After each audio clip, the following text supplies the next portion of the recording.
are here outside the courthouse in Seoul, this extraordinary building, on the first day of Dr. Han's trial, the Mother of Peace, 82-year-old great-grandmother, spiritual leader, respected and loved by millions around the world, is on trial today.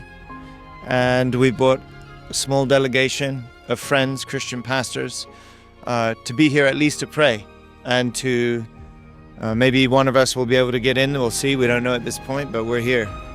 We're here on day one. Heard it here first.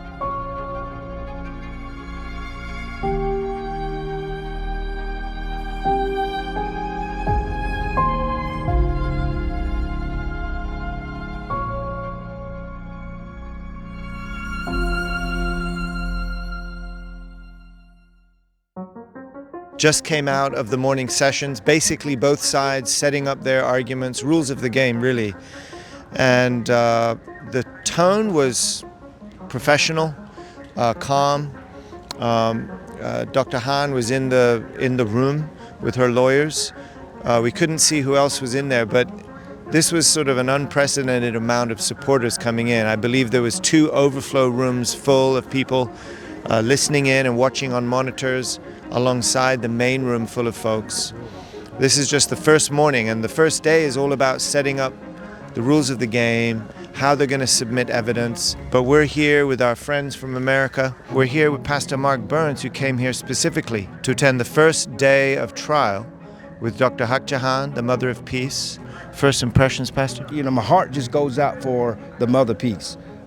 She is literally an 82-year-old woman who has spent the entire part of her life bringing peace around the world, unifying this nation, and to be penalized simply for, and it sounds to me the works of other people, right. But because she is the symbol of peace and the symbol of the Unification Church. Howbeit others, it's a huge organization. Yeah. It's a massive organization, and there's so many different heads and departments. But she is the one that they're singling out because she's speaking about peace and a nation that's after God.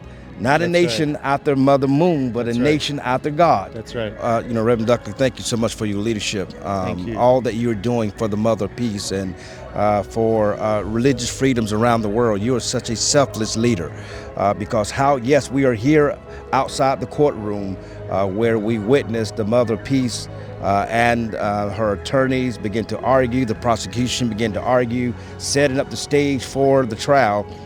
You're still selfless in your leadership because you're not just speaking about the Unification Church, but you're also speaking about all of the persecutions that is happening in this country, and you're utilizing your influence to help all of those that are affected from the Seguro Church, Reverend Son, and we'll be seeing him a little bit later, to Reverend Billy Kim, and so on and so on, those that are being persecuted, the full gospel church has been persecuted. So that's why we're here, to make sure that the real message gets out to the world, and that the United States of America understands exactly what's happening. President Trump understands exactly what is happening. I spoke to him personally about this, and he and others like Pastor Paula and Speaker Newt Gingrich are all behind Mother Han and Dr. Han and what she stands for and what she believes in. And so again, I'm praying, we're all praying, and that God does something miraculous.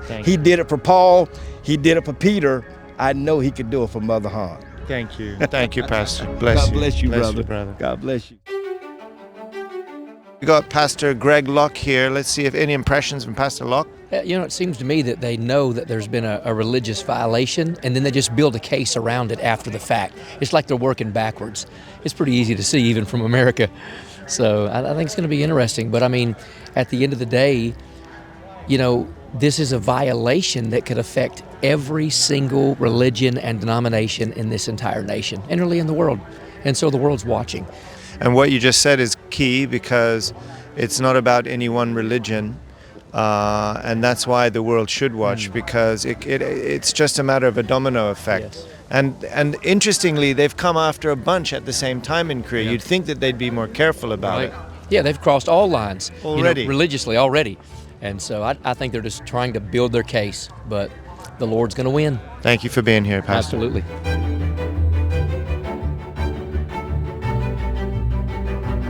So we are back in the bus. We've just had lunch with some members of the True Family and Pastor Burns, Pastor Locke, and our team. The feeling is family, eating together and sharing stories together. Both Yonanim and Hunsuk Nim could share stories about, mother's reputation right now in the detention center is really high because she's so humble and so kind and so pure, and she doesn't complain. So you can't compare to any of the others there. But for the people that work in the detention facility, one by one, group by group, they're being caught up in this spirit of love for mother and respect for mother. So her reputation in the detention center is very high. So we're hearing these stories, also hearing from Pastor Burns, sharing stories about the president and his support, which is comforting for the True Family. So yeah, all your prayers and all your support for this trip is incredible. Thank you.